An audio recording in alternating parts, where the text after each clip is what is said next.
Hello again and welcome to another exciting episode of Vibes. As you already know, I'm Rejoice Eldage here to serve you some of the juiciest stories from around town. This week definitely had no less drama, and in case you missed any of it, we've got you covered. Wedding bells are ringing again, and this time it's for Nollywood child star Williams Uchemba. The comic star and his bride Brunella Oscar had their traditional marriage ceremony last weekend, leaving fans awestruck with beautiful photos, videos, and the unique hashtag Williams got the Oscar. They are now set to walk down the aisle for their white wedding today. Uchemba's acting career started off at an early age in the 90s with movies such as Johnny of the Dead, and he quickly rose to fame. He went off the radar for some time but returned to the spotlight during this social media age. Tragedy has struck again at the doors of multiple award-winning singer and actor Bobby Brown as his 28-year-old son dies. According to the Los Angeles Police Department, the body of the 28-year-old was discovered at his home on Wednesday after officers were called to a medical emergency. Singer-songwriter Landon Brown, who is the eldest son of Bobby Sr., confirmed his brother's death in an Instagram post captioned, "I love you forever, King."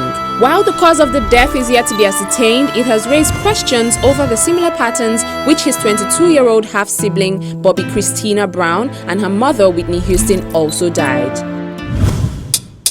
Meanwhile, US rapper Lil Wayne has been charged with possession of a firearm by a convicted felon over an incident dating back to last year. The 38-year-old artist, who was found to be carrying a gun and bullets when police searched a private plane in Miami in December 2019, was charged on Tuesday in Florida. Lil Wayne has, however, admitted to owning the pistol, saying it had been given to him as a Father's Day gift. Wayne was convicted more than a decade ago on a separate firearm charge, and under federal law, convicted felons are barred from owning firearms. The 5-time Grammy winner is expected to appear in court next on the 11th of December, and if convicted, he could get up to 10 years in prison.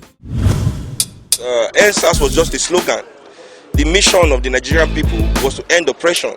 Nigerians have remained resilient in their call for a better nation, which includes an end to police brutality, amongst other things. For our second story this week, we take a look at one of the latest twists in the EndSARS movement, which is the government threatening to clamp down on any form of association that presents itself as a protest. Afrobeat singer Seun Kuti on Tuesday alleged that he had received threats by the government that the Africa Shrine would be shut down if he went ahead with a mass meeting tagged EndSARS movement lessons and tasks. While he agreed to stand down the meeting, he went ahead to revive his late father Fela's movement of the people, insisting that the rights of the people must never be trampled upon.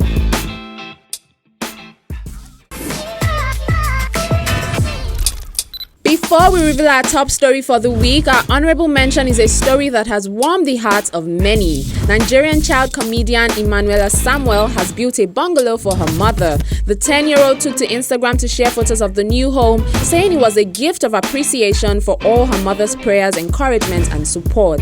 She even went on to tease that a mansion would follow suit very soon. Of course, the post got many talking and congratulating her for achieving such a feat at a young age.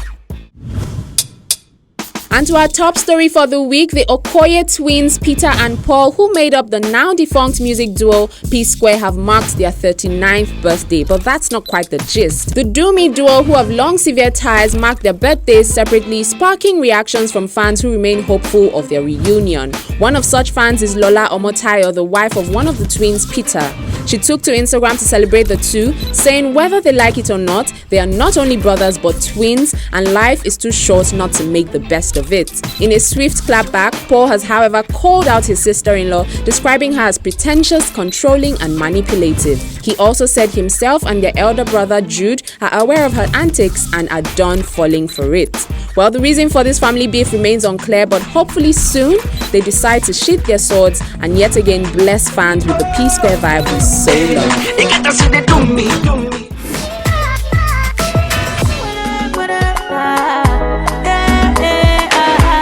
It appears it's still raining albums, and this week our music spotlight goes to self-acclaimed Mama Africa, aka Woman of Steel Yemi Alade, who has just released her 5th studio album, Empress. The 15-track album, which was released on Friday, features Patoranking, Estelle, a gospel choir, and more, as the Afropop star explores dancehall, smooth R&B, and other genres.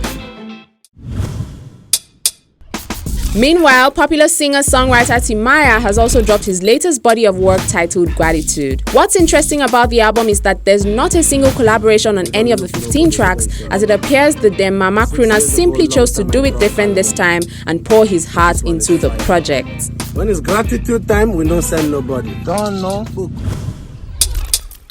And finally in music this week, after what seemed like a very long hiatus, Shoki crooner Lil Kesh is now out with a new EP. The EP titled Ecstasy comes on the back of his 2016 hit album Young and Getting It Yagi. Produced by Young John Fields and several others, the album serves up the usual party vibes that Kesh is very famous for.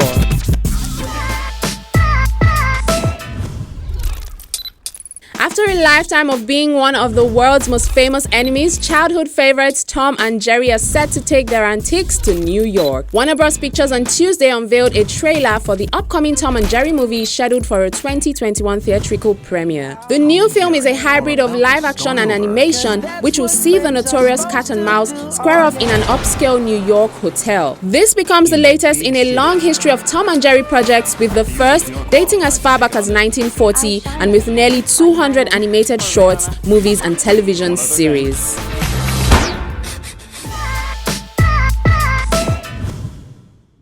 Meanwhile, efforts to amplify storytelling in Africa recorded a boost this week as global streaming service Netflix announced a partnership with Realness Institute to create an episodic content development lab for writers in South Africa, Kenya, and Nigeria. Through the partnership, Realness Institute will emphasize its commitment to foster a new wave of storytelling, while Netflix is expected to bring its expertise in episodic content development, production, and insight into global content trends. Okay, unfortunately that's all we have for you on today's episode. It's been great hanging with you guys and I hope you can say the same. Also, we love hearing from you, so please don't forget to share your thoughts in the comment section down below regarding any of these stories. Until I come your way again same time next week, stay fab guys.